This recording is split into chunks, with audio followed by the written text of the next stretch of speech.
자, 오늘은 뿌리 깊은 신앙 무엇이 다른가, 우리 마가복음 강의 28번째 말씀을 나누겠습니다. 예수님은 이 귀 있는 자는 들을지어다, 이 말씀을 하셨습니다. 귀 있는 자, 귀 없는 사람이 없잖아요. 왜 귀 있는 자는 들을지어다 이렇게 얘기하셨겠습니까? 진리를 선포하고 있지만 진리에 귀를 기울이는 사람이 없다는 겁니다. 진리보다 다른 것들에 관심이 많죠. 진리에 귀를 기울이지 않아요. 그 세례 요한이 나타나서 하나님의 나라의 메시지를 선포하니까 잡아 가두어 버려요. 그리고 나중엔 죽이죠. 이제 귀가 열려야 영적인 세계가 열리고 하나님의 나라를 보게 됩니다. 그래서 주님은 그 사람들에게 하늘의 진리를 알려주기 위해서 비유로 말씀을 하셨어요. 이 비유는 하나님의 나라의 비밀을 쉽게 알려주기 위한 하나의 방식이었습니다. 그런데 이 비유의 말씀을 들을 때 여러 종류의 반응이 나타난 거죠. 그래서 그게 씨 뿌리는 비유입니다. 그 씨를 뿌릴 때 밭의 상태에 따라서 전혀 다른 결과가 나타난 겁니다. 그래서 예수님이 소개하신 네 종류의 밭은 사람의 네 종류의 마음을 가리킵니다. 지난주 우리가 살펴보았던 것처럼 길가 밭은 어떤 마음일까요? 말씀에 전혀 영향을 받지 않는 겁니다. 전혀 영향을 받지 않고 자기 고집대로 살아가고자 하는 사람들. 우리 주변에 그런 사람들 많이 만나죠. 말씀이 씨알이 먹히지 않는, 손톱만큼도 들어가지 않는, 말씀을 전하면 튕겨버리는 아주 철벽 같은 그런 사람들이 있죠. 이 길가 밭입니다. 자, 오늘은 돌밭에 대한 비유인데요. 5절과 6절에 말씀이 있습니다. 들어놓은 흙이 얕은 돌밭에 떨어짐에 흙이 깊지 아니하므로 곧 싹이 나오나 해가 돋은 후에 타서 뿌리가 없으므로 말라버렸다. 이 팔레스타인은 이런 일이 많아요. 돌밭이 많아요. 이 돌밭에 흙이 좀 있는데 밑에는 안반과 같은 것입니다. 반석과 같은 것입니다. 이게 뭐 돌이 많은, 흙과 돌이 섞여 있는 그런 밭을 말하는 게 아니고 밑에 돌이 이제 깔려져 있는, 그 흙이 위에 있기 때문에 이렇게 씨를 뿌렸지만 싹이 곧 나와요. 근데 문제는 뭐냐면 바닥이 돌이기 때문에 씨앗이 밑으로 깊이 침투가 안 되니까 아주 싹도 아주 이제 금방 나오긴 하지만 이 팔레스타인의 태양은 굉장히 뜨겁습니다. 그러니까 금방 말라버렸다는 거예요. 해가 돋은 후에 타버리는 거예요. 그 뿌리가 없으므로 말랐다 이렇게 얘기합니다. 자, 이 구절을 예수님이 제자들에게 해설을 다시 합니다. 이 비유는 청중들에게, 군중들에게 하고 그 다음에 제자들에게 또 다시 설명을 한 거죠. 그게 이제 16절에 나옵니다. 또 이와 같이 돌밭에 떨어졌다는 것은 이들을 가리킴이니 곧 말씀을 들을 때에 즉시 기쁨으로 받으나 그랬어요. 자, 돌밭과 길가밭의 차이가 있죠. 이 돌밭은 아예 안 받는데 길가밭은, 돌밭은 받아요. 말씀을 받아요. 그래서 오늘 보니까 말씀을 들을 때에 즉시 기쁨으로 받으나 그랬어요. 자, 여러분 여기서 기쁨으로 받는다라면 굉장히 긍정적이죠. 말씀을 받을 때 반응이 좋아요. 막 은혜를 받는 것 같아 보이고 막 고개도 끄덕끄덕하고 아멘 아멘 하기도 하고 또 내 오늘 은혜 받았다고 막 사람들에게 간증도 하고. 그 문제는 그게 오래 안 간다는 거예요. 여러분 이 봉사도 보면 어떤 사람은 막 은혜 받았다 그러고 막 봉사하고 막 팔 걷어붙이고 막 여기저기 막 열심히 하는데 문제는 오래 안 가는 거예요. 어느 순간 보면 안 보여.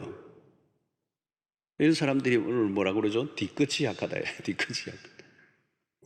이제 돌짝밭, 그럼 뭘까요, 여러분? 말씀을 기쁨으로 받는다.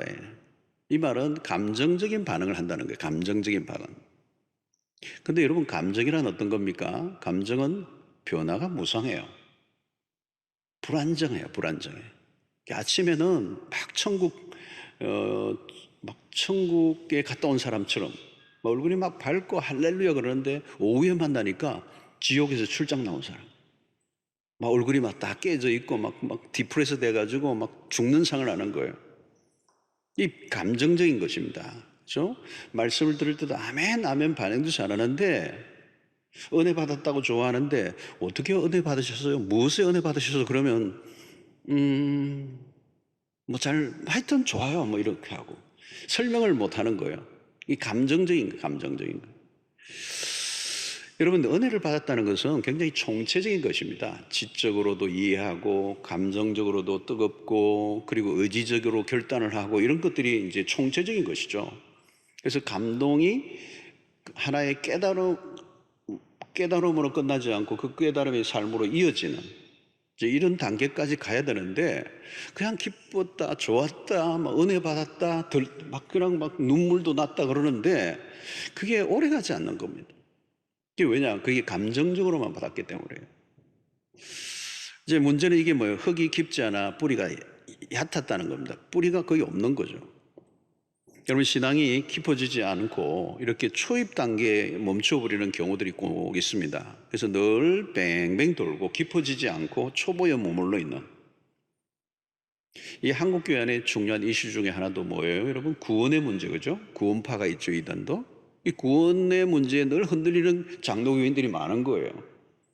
당신 구원 받았습니까? 언제 받았습니까? 이러면 막 헷갈리고 그러니까 늘 구원의 확신이 있는가 없는가 내가 천국 갈 건가 말 건가 이 문제 가지고 10년 20년을 막 그냥 헤매는 사람들이 있는 거예요. 진도가 나가야 되는데 진도가 잘 안 나가요. 구원을 받았으면 그 구원 그 이후의 삶이 따라져야 되는데 출생을 했으면 성장의 얘기가 있어야 되는데 출생만 한 거예요. 출생 문제를 가지고 계속 고민하는 거예요. 이 깊어지지 않으면 어때요? 자라지 않고 자라지 않으면 결국은 유치한 신앙생활을 해야 되는 거예요. 여러분 교회 안에서 흔히 일어나는 분쟁들을 봐도요 이 유치한 전쟁들이 많아요. 왜 나를 무시하느냐, 왜 내 이름 뺐냐 뭐 이런 것들 많죠. 왜 교회 안 나와서 이렇게 물으면 신방 가보면 의외로 섭섭하다는 분들이 많아요. 섭섭해. 근데 그 섭섭하다고 얘기하는 분이 뭐 교회 한 1, 2년 다닌 분이라면 이해가 돼요. 근데 문제는 수십 년 신앙생활을 했는데도 이 문제에서 벗어나지 못하는 거예요. 내가 얼마나 열심히 했는데, 내가 얼마나 헌금 많이 하고 뭐 최선을 다했는데 왜 나 무시하느냐는 거, 나 안 알아주느냐, 왜 신방 안 오느냐는. 여러분 그러면 신앙의 행위 자체가 그 했던 것들이 누구를 위해서 했느냐는 거, 하나님 앞에서 한 게 아니고 사람에게 보이려고 한 거. 물론 적절한 격려, 칭찬의 문화가 필요하죠. 그러나 칭찬에 의존을 하면요 신앙은 언젠가는 시험에 들게 돼 있어요.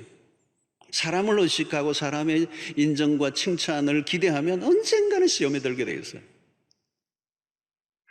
여러분 우리가 하는 모든 것들이 하나님 앞에서 하는 거죠. 사람을 의식하고 사람을 위해서 한 게 아니잖아요.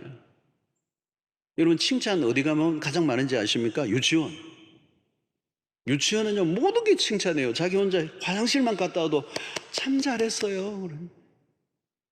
밥 안 흘리고 먹으면 참 잘했어요. 줄만 잘 서도 참 잘했어요. 전부 다 칭찬이죠. 그런데 여러분 칭찬을 많이 한다는 것은 뭘 잘했기 때문이 아니고 그만큼 어리다는 거예요. 어리다는 거예요. 교회 안에서 시험이 들면 가장 많이 하는 말이 나 이제 교회 안 나온다. 물론 그럴 만한 여러 가지 이유들이 있겠죠. 마음에 안 드는 것도 있고 불편한 것도 있고 나를 힘들게 했던 것도 있고 내가 뭔가 어려운 것들이 있겠죠. 힘들게 했던 사람들이 있을 거예요. 그러나 여러분 누가 시험을 주어서 내가 교회를 떠나는 게 아니에요. 떠난 사람도 사실은 가만히 보면 믿음이 없었던 거예요. 믿음이 약한 거예요. 누가 흔든다고 다 흔들립니까? 약해서 흔들리는 거죠. 주변의 사람들로 인해서 사람들이 괴롭혀서 시험에 들 수 있습니다. 그러나 사람들이 나를 힘들게 한다고 모두가 넘어지는 건 아니에요. 누군가 알아주지 않거나 한마디 욕을 한다고 하던 일을 그만둔다면 아직 십자가의 도를 깊이 깨닫지 못한 것입니다. 복음의 비밀을 깨닫지 못하면 유치할 수밖에 없는 거죠. 그래서 헌신을 하는 게 중요한 게 아니라 헌신을 하고도 전혀 표를 내지 않을 수준으로 이르러야 돼요. 복음이 예수를 믿고 천국 가는 것만으로 끝나지 않죠. 영적으로 자라가야 한다는 거죠. 영적으로 자라야 합니다. 여러분 뜨겁다고 다 성령의 역사로 볼 수가 없어요. 믿음의 첫 발을 내딛는 단계에서부터 제대로 뿌리를 내려야. 여러분, 저 요즘 교회 바깥에서 교회에 대한 안티 그룹들이 좀 많아요. 이들은 교회에 대해서 잘 알아요. 어떻게 보면 교회를 저렇게 잘 알고 있지? 왜 그렇게 잘 알죠? 그들이요, 한때는 교회에 다 다녔던 사람들. 한때는 교회에서 뭐 학생회 회장도 하고 청년회 임원도 하고 이랬던 사람들이요. 문제는 그들이 뭐요? 왜 교회를 떠나고 안티가 돼요? 그들이 믿음이 생기기도 전에 그냥 교회 안에서 어떤 활동하고 문화를 익히다가 상처를 받은 거죠. 예수를 만나기도 전에 부정적인 경험을 하고 이제 교회를 떠나 이제 안티가 된 거예요. 예수를 제대로 믿고 믿음이 제대로 들어갔다면 사실은 이겨낼 수도 있는 부분인데, 신앙이 약한 사람들의 특징이 뭔가 하면요, 쉽게 판단하고 결론을 내리는 것입니다. 자기가 본 세계가 전부가 아닌데 전부로 보는 거예요. 전부로 보는 거. 또 옛날에 보니까 뭐 신학을 할 때 초기에나 이런 데 보면 좀 비판적인 이런 아주 그런 관점이 막 생기고, 신학 공부 막 처음 하고 그러니까 한국 교회가 다 문제가 많고 뭐 그냥 막 부정적인 게 자꾸 보이고 막 그러면서 내 안에 막 의문이 생기고 막 열을 내는데, 세월이 지나고 보니까요, 제가 보는 앵글이 전부가 아니더라고. 그게 뭐가 전부인 것처럼 막 그게 뭐 막 침소봉대를 하고 막 그런 경우가 많아요.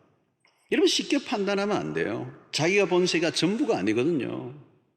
물론 이런 사람들이 있는 것은 교회가 잘 책임을 지고 보호를 해야 되는 부분이 있지만, 결과적으로는 본인의 믿음의 뿌리가 약하고 신앙이 없고 예수 그리스도를 깊이 만나지 못한 상태 속에서 교회 안의 문화에서 교회가 하는 어떤 연약함을 보고 스스로 결론을 내고 그냥 믿음을 떠나버린 거예요. 믿음이 없었던 거예요, 사실은. 여러분 보십시오. 뿌리가 약할 때 어떤 일이 일어납니까? 17절에 속에 뿌리가 없어 잠깐 견디다가 말씀으로 인하여 환난이나 박해가 일어나는 때는 곧 넘어지는 자예요. 속에 뿌리가 없어 잠깐 견디는 거예요. 그런데 말씀으로 인하여 환난이나 박해가 일어나는 때는 곧 넘어진다. 곧 넘어진다. 싹이 났지만 뿌리가 약해요. 그러니까 견디지만 잠깐 견디는, 오래 못 간다는 거예요. 그래서 오늘 여기 보니 곧 넘어지는 자요. 외부의 상황에 금방 영향을 받는 거예요. 이런 신앙은요, 단거리가 아니죠. 장거리예요, 장거리. 긴 싸움을 벌여야 합니다. 1, 2년 정도 믿고 끝날 일이 아니죠. 신앙의 여정을 걸어가는 일에 긴 롱전이에요. 이 별일이 다 일어나는 것이죠. 교회 안에서 안 믿는 사람들로부터 먼저 믿은 사람, 교회 안에서 먼저 믿은 사람들로부터 혹은 외부로부터 오는 다양한 태클들이 있죠. 오늘 여기 보면 환난이나 박해가 일어나는 때는 곧 넘어지는 자요. 초대교회는 환난과 박해는 일상적이었습니다. 믿음을 가지는 순간부터 어려움이 밀려왔죠. 주변의 압력이 만만하지 않았습니다. 오늘 여기 본문을 보면 말씀으로 인하여 환난이나 박해가 일어나는 때 그랬어요. 그러니까 말씀으로 살면 환난과 박해는 일어나게 된다.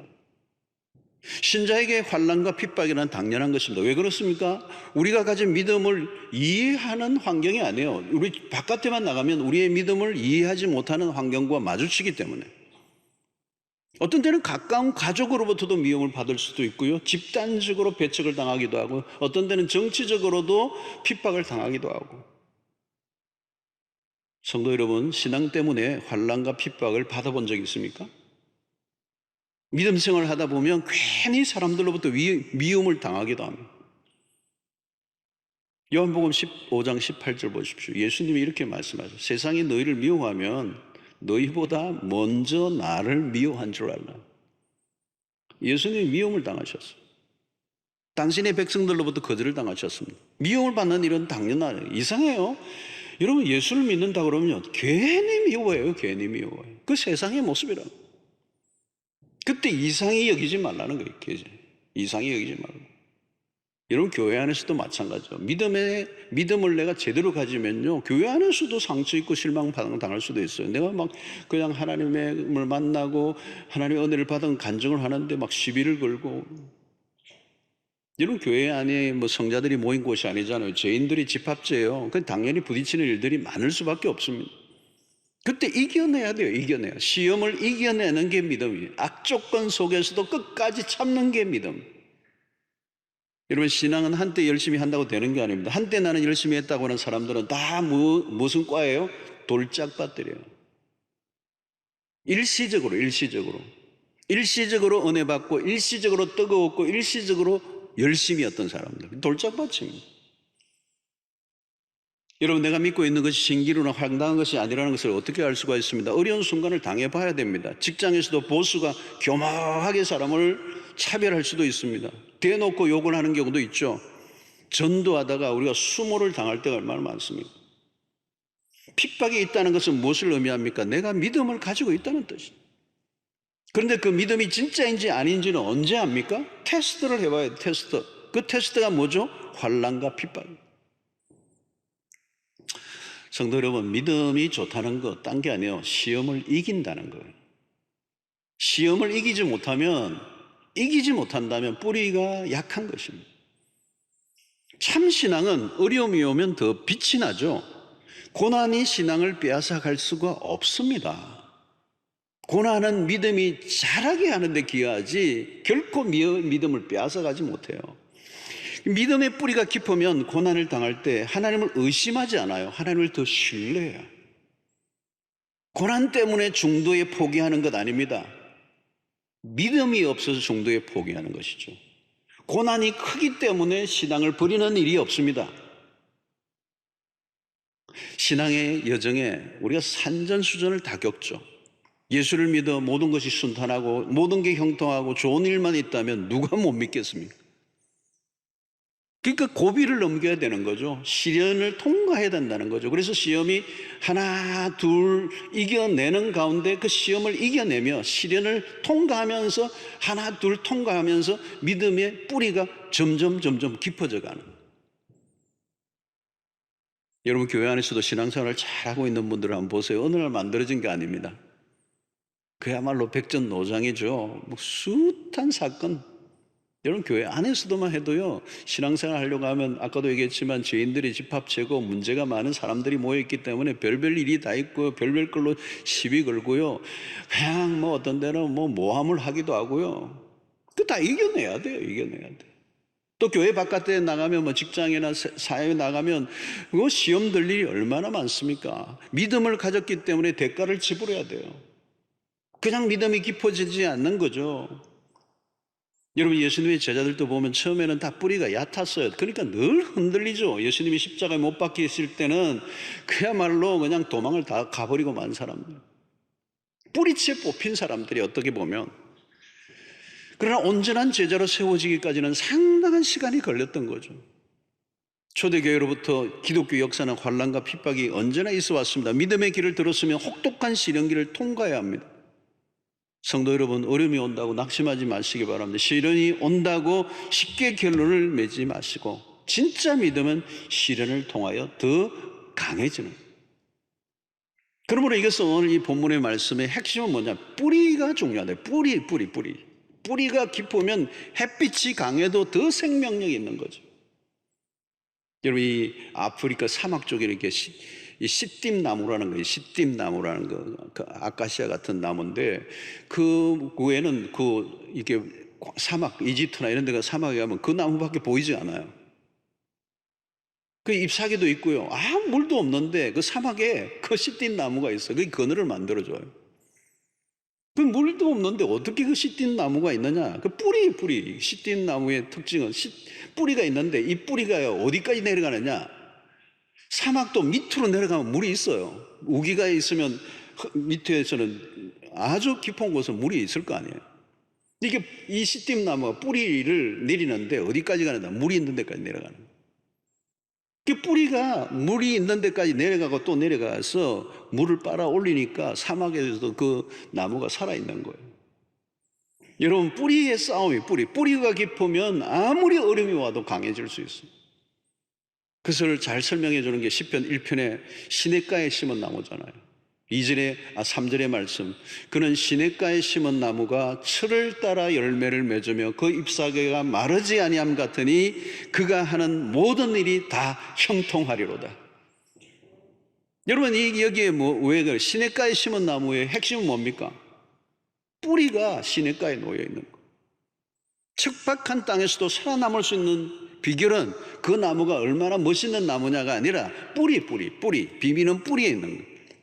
이 시냇가에 심은 나무가 철을 따라 열매를 맺고 그 잎사귀가 마르지 않을 수 있는 이유가 어디 있느냐? 그게 2절의 답이 있잖아요.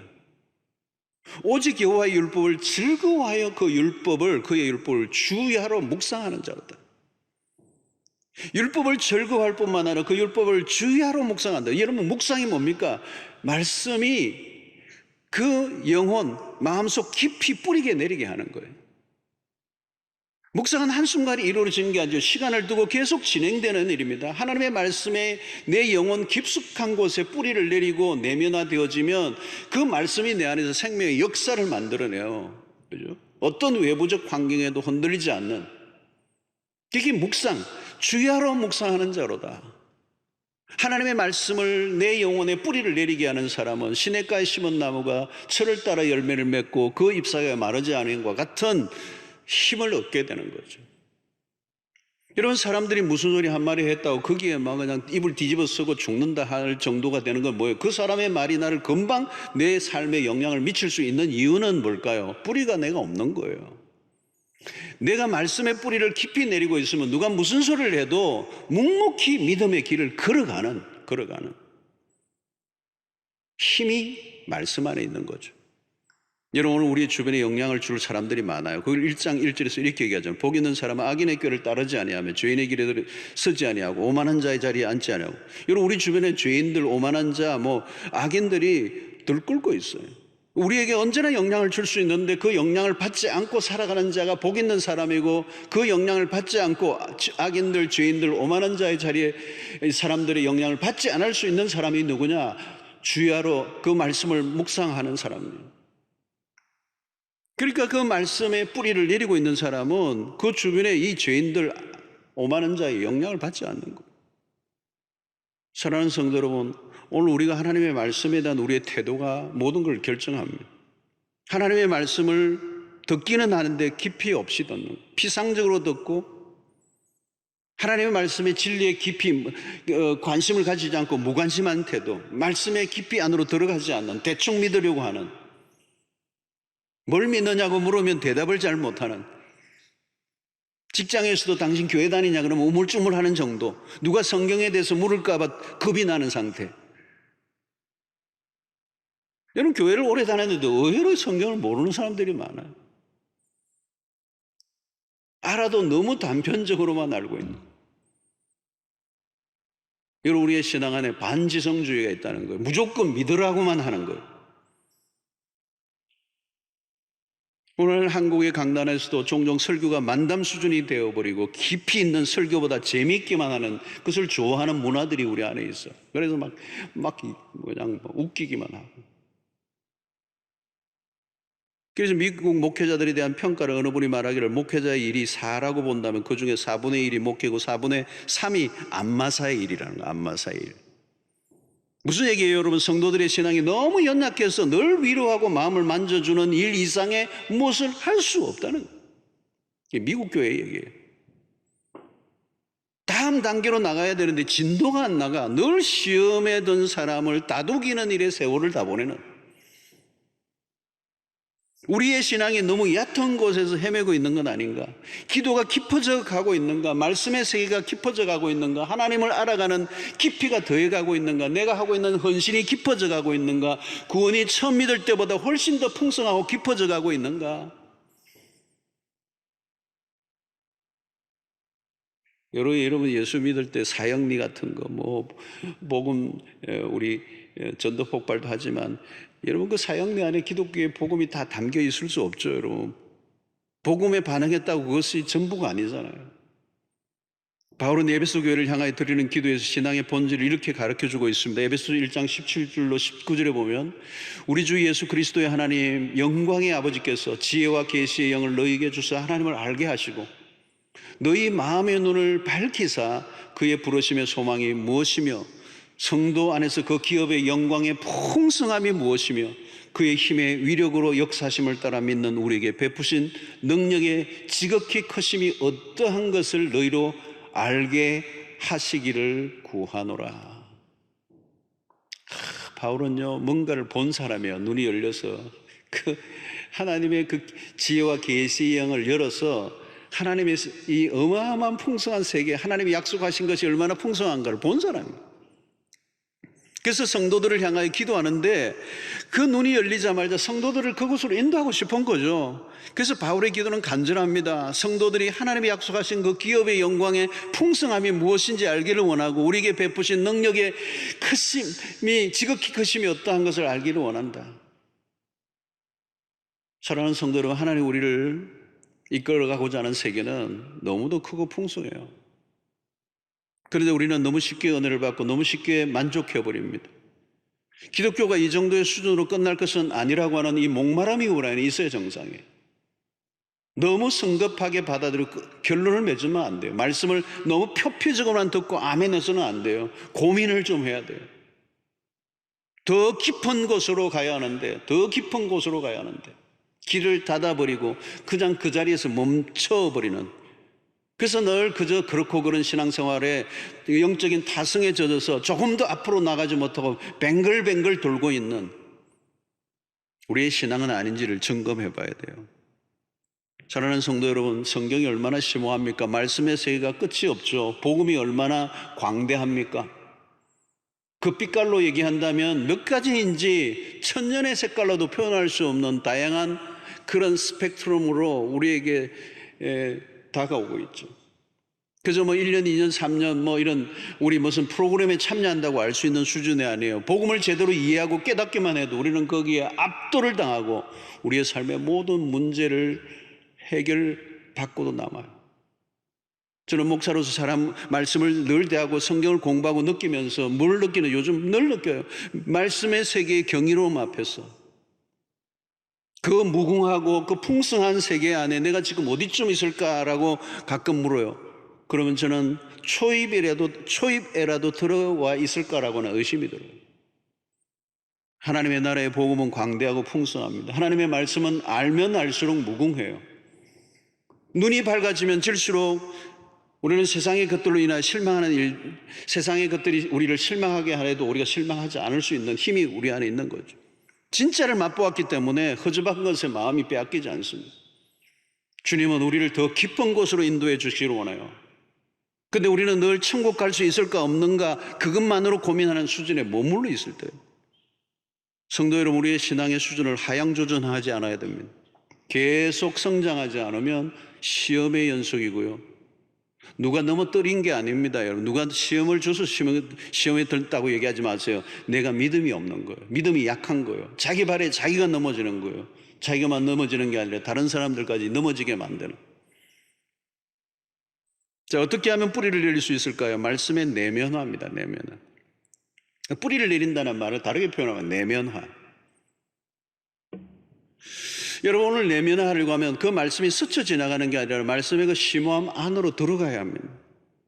말씀에 사로잡히지 않으면 말씀의 진맛을 모릅니다. 말씀의 진맛을 모르면 흥미가 없어요. 왜 말씀에 관심이 없고 흥미가 없느냐? 말씀의 맛을 본 적이 없기 때문에. 말씀에 사로잡혀 본 적이 없어요. 그러니까 말씀에 대한 흥미가 없고, 흥미가 없으니까 점점 하나님의 말씀으로부터 멀어져요. 여러분, 일주일 내내 성경 한 구절을 읽지 않은 사람이, 묵상하지 않은 사람이 주님의 말씀 앞에 진지하게 귀를 기울이고 있을 가능성이 별로 없어요. 말씀이 우리의 영혼에 깊이 스며들어야 되는 거죠. 밥이 위장으로 들어가 용에 되고 피로 영양분이 되어 온몸에 공급되어 에너지가 나오는 것처럼 내면 깊숙이 하나님의 말씀이 들어가 우리의 존재를 흔들어 놓는, 말씀의 영양분이 충분히 우리에게 공급되어져야 우리의 삶의 변화가 일어나는 거예요.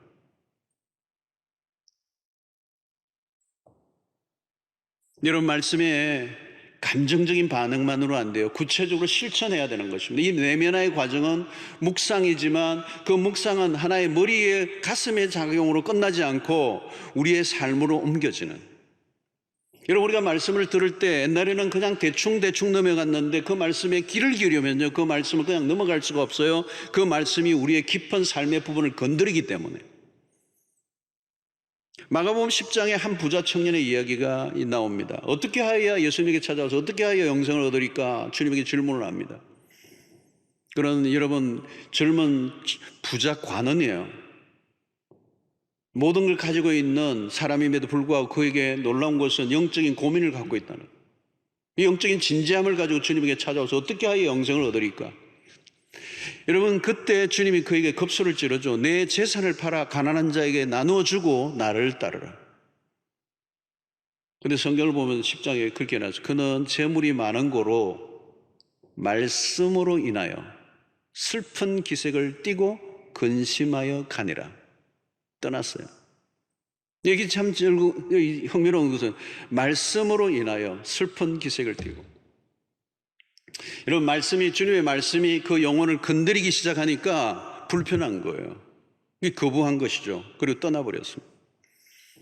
여러분, 말씀을 듣는 것은 쉬운 일이 아닙니다. 어떤 성도는 세금 문제를 가지고 이 세금 문제가 뭔가 있었지만 그냥 넘어갔어요. 어느 날 말씀이 귀에 들어오면서 고민이 시작된 거예요.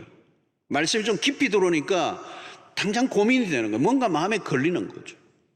전에는 대충 넘어가고 살았는데, 조금 이렇게 무시하고 살았는데, 하나님의 말씀이 깊이 들어오니까 그 세금 문제가 자꾸 부딪히는 거예요. 잠을 잘 때도 좀 뒤척이고, 일을 하는데도 항상 그게 부딪히고, 왜? 말씀이 내 영혼에 꽂혀 들어오니까 내가 바른 방법으로 해야 되겠다. 세금을 제대로 내야 되겠다라고 하는 이게 자꾸 부딪히는 거예요. 하나님이 순종을 원하신다는 걸 자꾸 얘기하니까. 그러니까 말씀이 귀에 들어오고 내 영혼에 스며들어오니까 불편해지기 시작하네, 처음은. 옛날에는 그냥 지나갔는데 그냥 지나갈 수 없게 만드는 말씀이 깊이 들어오니까, 그래서 마침내 할 수 없어요. 그 말씀 때문에 힘들지만 그것을 받아들이기로 하고 정직하게 모든 계산해서 세금을 이제 해결했어요. 여러분, 이게 뭡니까? 말씀이 들어오면요, 상당한 대가를 지불해야 돼요. 이게 말씀을 듣는다라고 하는 얘기는 간단한 피상적인 게 아니라는 거예요. 희생을 요구한다는 거예요. 말씀을 들었다는 것은 귀의 문제로 끝나지 않습니다. 온몸으로 삶으로 살아내어야 비로소 그것을 말씀을 내가 받았다라고 얘기하는 거예요. 말씀을 듣고 박수치고 눈물 흘리고 감동하고 아멘하는 그런 수준으로 끝나는 게 아니라는 거예요. 조금씩 들어가면 진통을 하는 순간을 맞기도 하는 거죠. 여러분, 영적으로 성장해 간다는 것은 긴 과정입니다. 하나님의 말씀을 듣고 이해하고 머리로, 그리고 가슴으로 그것을 온전히 깨달아, 그리고 행동으로 의지적으로 옮겨, 그 옮길 때 내 삶에 어마어마한 불이 올 수도 있고 손해를 볼 수도 있고 희생을 해야 되는 그 과정을 거칠 때 비로소 그 말씀이 뿌리를 내리고 내 영혼이 자라게 되는, 삶의 열매로 입증된다는 거예요. 오늘 씨 뿌리는 비유의 핵심은 계속적인 성장이고 최종적으로는 열매를 맺는 단계입니다. 우리가 옥토에 떨어진 씨앗이 결국은 30배, 60배 열매를 거둔다라고 하는 이 열매로. 결국은 여러분, 우리의 신앙은 계속적으로 성장하고 있느냐라고 하는 주제와 두 번째는 열매를 맺을 거냐는 거죠. 여러분, 오늘 한 그루의 나무가 그냥 만들어지지 않죠. 열매를 맺는 것은 비바람을 맞고 버텨내고 많은 대가를 지불하는 신앙의 여정이 필요한 거죠. 첫걸음은 누구나 어설픕니다. 그러나 조금씩 자라가게 되죠. 말씀을 받는 태도를 우리가 확인해야 돼요. 정말 나는 말씀을 순종하려고 듣고자 하는가? 이게 진정성이에요. 건성으로 들으면 안 된다는 거죠. 여러분, 신앙이 깊어져가는 사람들의 특징은 말씀에 대한 남다른 태도를 갖고 있습니다.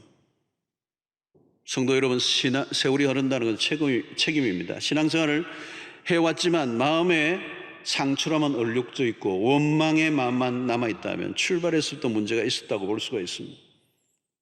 남편이 신앙생활을 지극히 반대하고 핍박하는 과정에서 믿음을 지켜온 우리 여자 성도분들이 많아요. 비교적 남자들보다 여성분이 먼저 와서 신앙생활을 하는데 남편이 막 반대를 해서 핍박을 하는데 성경책을 찢어버리고 성경책이 수도 없이 그냥 또 어디 숨겨두고 때로는 매를 대기도 하고 주먹질을 하기도 하고 뭐 그런 환경 속에서 믿음을 지켜온 분들이 있어요. 그들의 신앙은 남달라요. 시련을 통해서 아픔도 많았지만 결국 믿음이 깊어져요. 시련 가운데서 여러분 말씀을 대충 받을 수가 없죠. 한 말씀이 가슴에 팍팍 꽂히고 그 말씀을 내가 붙들지 않으면 살아갈 수 없을 정도의 숨막히는 순간들이 있었기 때문에 그 시련과 핍박을 견뎌내면서 그 말씀이 자신의 영혼에 깊이 뿌리를 박히는, 편안하게 교회만 다니는 사람들이 알지 못하는 영적인 경지가 있는 것입니다. 여러분, 욥이 하나님을 잘 섬겼지만 고난을 겪고 난 다음은 다른 거예요. 이전에도 욥은 믿음이 좋았던 사람이지만 그 고난의 풀무불을 지나고 난 다음에 증금같이 빚어내시는, 혹독한 시련으로 하나님에 대한 하나님과의 갈등, 그 모든 어떤 의심을 다 통과해낸 이후에 만들어진 그 신앙을 과연 누가 흔들 수가 있겠습니까? 뿌리 깊이 박힌 그의 믿음이 고난을 통하여 입증되었습니다. 여러분, 믿음은 도깨비 방망이처럼 뚝딱 한다고 만들어지지 않습니다. 지금 어려우십니까? 신앙 때문에, 신앙생활 하는 것 때문에 더 어려워지셨습니까?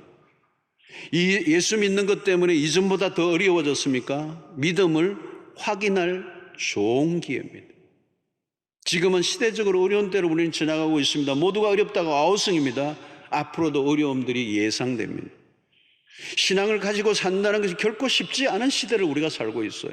그러나 여러분, 두려워하지 마십시오. 흔들어 보아야 뿌리가 있나 없나를 확인할 수가 있어요. 온갖 어려움들을 이겨내면서 신앙은 깊어져 가게 되고, 그 뿌리 깊은 신앙인이 될 때 그 뿌리 깊은 그 신앙의 그 뿌리에서 점점 나무가 자라 꽃을 피우고 마침내 열매를 맺는 역사가 일어나게 될 줄로 믿습니다. 여러분, 주변에서 어렵게 하는 사람이 있습니까? 내 신앙을 확인하십시오. 믿는 사람들끼리 서로 모여 칭찬해주고 박수를 쳐주는 곳이라면 내 신앙을 확인할 길이 없어요. 여러분, 흔들 때, 많은 시련과 어려움이 올 때 더 깊어져 가고 있는가, 아니면 흔들리고 있는가, 어떤 때는 뿌리째 뽑히고 있는가. 여러분, 우리가 할 일은 딴 게 아니에요. 하나님의 말씀입니다. 하나님의 말씀을 말씀으로 받고 살면 하나님의 말씀의 생명력이 우리를 더 강하게 하셔서 모든 시련과 어려움을 충분히 이기게 하고도 남을 줄로 믿습니다. 어떤 경우에도 여러분, 말씀을 가볍게 받지 마시고요, 말씀을 갈망하시고, 말씀을 사모하시고, 말씀을 기대하시고, 말씀에 몰두하시고, 말씀에 사로잡히시고, 말씀에 흠뻑 젖어들시고, 말씀의 감동에 사로잡힐 뿐만 아니라 말씀을 따라 살아가고자 하는 강력한 의지를 가지고 살다 보면 어느새 나도 모르게 거목이 되었어. 아무리 어려움이 와도 흔들리지 않는 시냇가에 심은 나무와 같은, 그래서 시절을 쫓아 열매를 맺는 멋진 신앙인으로, 멋진 신앙의 거목으로 여러분들 모두가 자라가는 은혜가 있게 되기를 주의 이름으로 축원합니다.